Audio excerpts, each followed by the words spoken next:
You may have heard people say that using foul language is rude, but why is it rude exactly? What difference does it make if you throw in the F word during a conversation? Does it really matter? Why should parents teach children not to use foul language? First, let's define rude. What does that mean? Rude is actually the opposite of polite. To be polite means to have manners.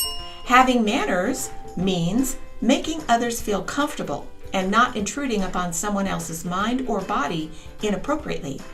So being rude means making others feel uncomfortable and intruding on someone else's mind or body inappropriately. When we speak, we are putting thoughts into the minds of the people around us.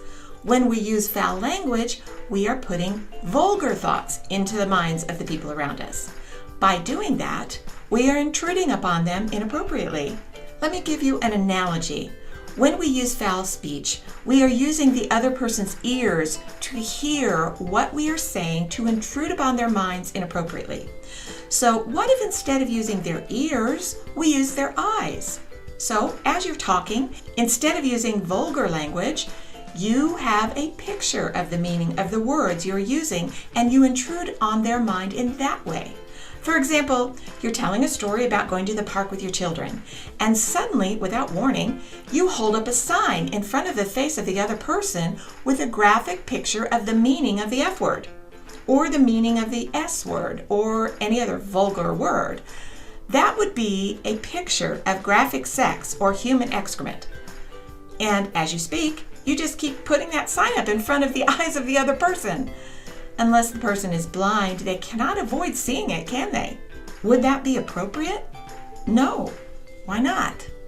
Because you are putting a vulgar image into their mind for no real reason, just to add it to the conversation. This is the same thing a person does when they use vulgar language. But instead of using the eyesight of the other person, they're using the ears to intrude upon the mind of the other person with vulgar thoughts. And unless the person is deaf, they cannot help but hear those words and have the thoughts that go along with them. This is why it is rude to use vulgar language. Whenever someone does that, they are intruding on the minds of others with inappropriate and disgusting thoughts. Is that okay? No. That is why using vulgar language is not okay. The person listening has not invited those vulgar thoughts and most of the time does not want them, and certainly does not need them to understand the point being made in the conversation. But foul language isn't only rude to others, it also reflects on the person who uses that kind of language. If you think carefully about it, the most respected people you have ever met or even have seen in public likely do not use vulgar language at all, or at least not on a regular basis.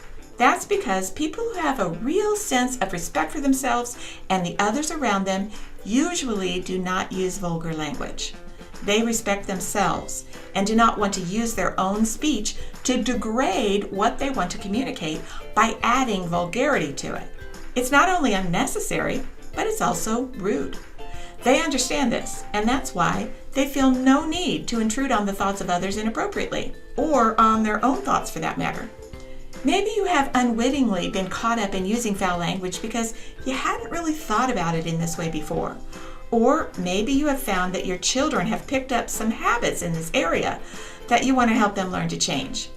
In the next video, I will give you clear strategies on how to make a change in your own habits so you can be a good example to your children, and how to help them overcome using vulgar language as well. Parents, you can do this. Please don't forget to subscribe and hit that like button.